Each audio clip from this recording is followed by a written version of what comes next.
পাহাড়ি বাঁশকুড়ো রান্নার জন্য আমি প্যানে পেঁয়াজ রসুন কুচি, পরিমাণ মতো হলুদ মরিচের গুঁড়া, মরিচ ফালি, লবণ, সামান্য ডাল ও সামান্য তেল দিয়ে হাত দিয়ে ভালো করে মেখে তার উপর পানি ঢেলে দিলাম।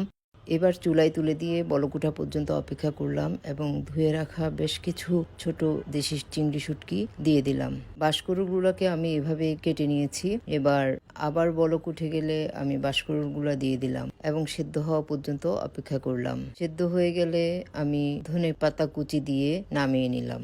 পাহাড়ি রান্নায় ওরা ডাল দেয় না, শুধু শুটকি দিয়েই করে। আমি থিকনেসের জন্যই একটু ডাল দিয়েছি। এটা ভীষণ মজা হয়েছিল, আমরা খুব মজা করে খেয়েছি। তবে কেনার সময় বাঁশকুড়োটা যেন নরম হয়, কচি হয়, সেদিকে খেয়াল রাখা দরকার। ব্যাস রেডি পাহাড়ি কুইজিন বাঁশকুড়ো।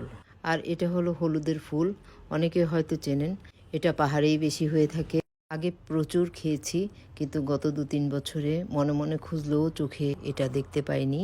এর একটা স্ট্রং ফ্লেভার আছে যেটা ভীষণ ভালো লাগে এবং যার জন্য আমি খেতেও বেশি পছন্দ করি। ফুলটার পাতা ছাড়িয়ে নরম অংশটুকু সহ আমি কুচো করে নিয়েছি এবং প্যানে ভাপিয়ে নিয়েছি। শুকনো মরিচ ও কাঁচামরিচ তেলে টেলে পেঁয়াজটাকেও একটু সতে করে নিয়েছি।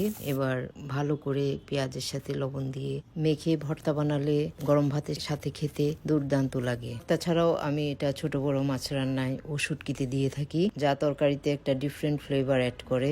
ট্রাই করবেন, অবশ্যই ভালো লাগবে। Thank you.